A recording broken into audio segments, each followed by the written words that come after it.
Brahmanandam teaser release చేయడం జరిగింది. చాలా రోజుల తర్వాత స్క్రీన్ మీద బ్రహ్మానందం గారు వాళ్ళ కొడుకుతో అండ్ వెన్నెల కిషోర్ గారితో ఒక ఫుల్గా నవ్వించడానికి రాబోతున్నారు. చిన్న ఎక్కడో మెసేజ్ కూడా ఉందని అనిపిస్తుంది భయ్య. బ్రహ్మానందం గారు మొన్న మాట్లాడినారు, హిలీరియస్గా మాట్లాడినారు. నన్ను ఫస్ట్ స్టోరీకి కనెక్ట్ చేసినప్పుడు హీరో ఎవరు మొత్తం ఓకే నాకు హీరో ఎవరు అంటే మీ కొడుకు అన్నారు. నా కొడుక్కి నేను తాతగానా అని ఫీల్ అయ్యా, కానీ స్టోరీలో దమ్ముంది అందుకే ఒప్పుకున్నాను. ఈ మధ్య సినిమాలు కూడా నేను ఎక్కువ ఒప్పుకోవడం లేదు అని చెప్పడం జరిగింది ఆయన.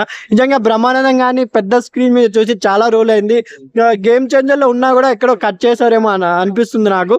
కానీ తన కొడుక్కి కూడా ఈ సినిమా ఒక, ఎందుకంటే ఆయనకు హిట్లు లేవు, ఆయన కూడా ఇండస్ట్రీలో నిలదొక్కోవాలనే ఉద్దేశంతో బ్రహ్మానంద గారు దగ్గరుండి ప్రమోషన్ చేస్తున్నారు. అండ్ వెన్నెల కిషోర్ గారు కామెడీ టైమింగ్, బ్రహ్మానందం గారి కామెడీ టైమింగ్ గురించి మనకు తెలియనేం కాదు కాబట్టి వీళ్ళు ముగ్గురుతో గౌతమ్ కూడా మంచి హిట్ అందుకోవాలని నేను మనస్ఫూర్తిగా కోరుకున్నాను. టీజర్ అయితే ఒక హిలీరియస్గా ఉంది, చాలా బాగా అనిపించింది. చూడాలి సినిమా ఎలా ఉంటుందో.